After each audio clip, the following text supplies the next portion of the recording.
जय मां काली, जय मां दुर्गा। নমস্কার বন্ধুরা, 2026-এর বিধানসভা নির্বাচনে পশ্চিমবঙ্গের রাজনৈতিক সমীকরণ আমূল বদলে গেছে। গত 15 বছরে তৃণমূল শাসনের অবসান ঘটেছে, কিন্তু এই হারের পিছনে আসল কারণটা কি? দুর্নীতি নাকি বাংলার মানুষের দীর্ঘদিনের পুঞ্জীভূত ধর্মীয় ক্ষোভ?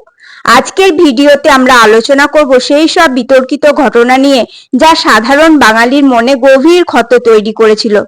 পরাজয়ের অন্যতম বড় কারণ হিসেবে উঠে আসছে 2025-এর অক্টোবরে দক্ষিণ 24 পরগনার কাকদ্বীপের সেই ঘটনা, যেখানে একটি মন্দিরে মা কালীর প্রতিমা ভাঙচুরের অভিযোগ ওঠে। কিন্তু পরিস্থিতি আরো উত্তপ্ত হয় যখন পুলিশ সেই পবিত্র প্রতিমাটিকে একটি প্রিজম ভ্যানে তুলে নিয়ে যায়। বাংলার ঘরে ঘরে পূজিতা দেবী কালীর এই অবমাননা মানুষের ধর্মীয় অনুভূতিতে চরম আঘাত এনেছিল। বিজেপি এবং অন্যান্য বিরোধী দলগুলো একে হিন্দু ভাবাবেগের ওপর আক্রমণ বলে প্রচার করে, যা ভোটারদের মনে তৃণমূল সরকারের প্রতি অনীহা তৈরি করে।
শুধু কালী পূজা নয়, অভিযোগ উঠেছে সরস্বতী পুজো ও দুর্গা পূজা নিয়েও।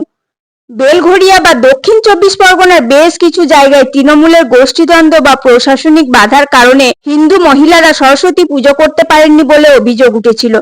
এমনকি দুর্গাপূজার বিসর্জনের সময়সূচি নিয়ে বারবার আদালতের হস্তক্ষেপ এবং সাধারণ মানুষের উৎসবে বিধিনিষেধ আরোপ, এই সবই বাংলার সনাতনী ভোটারদের তৃণমূল থেকে দূরে সরিয়ে দিয়েছে।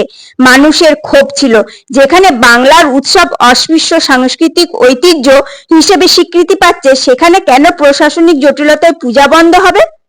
রাজনীতি বিশ্লেষকদের মতে ভোটারদের মনে এক প্রকার বদ্ধমূল ধারণা তৈরি হয়েছিল যে রাজ্য সরকার একটি বিশেষ সম্প্রদায়ের তুষ্টিকরণে ব্যস্ত।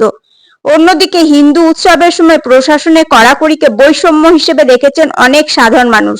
রামনবমী বা দুর্গাপূজার অনুমতি নিয়ে বারবার আইনি লড়াই করতে হওয়া সাধারণ বাঙালির কাছে এক প্রকার বিরক্তির কারণ হয়ে দাঁড়িয়েছিল।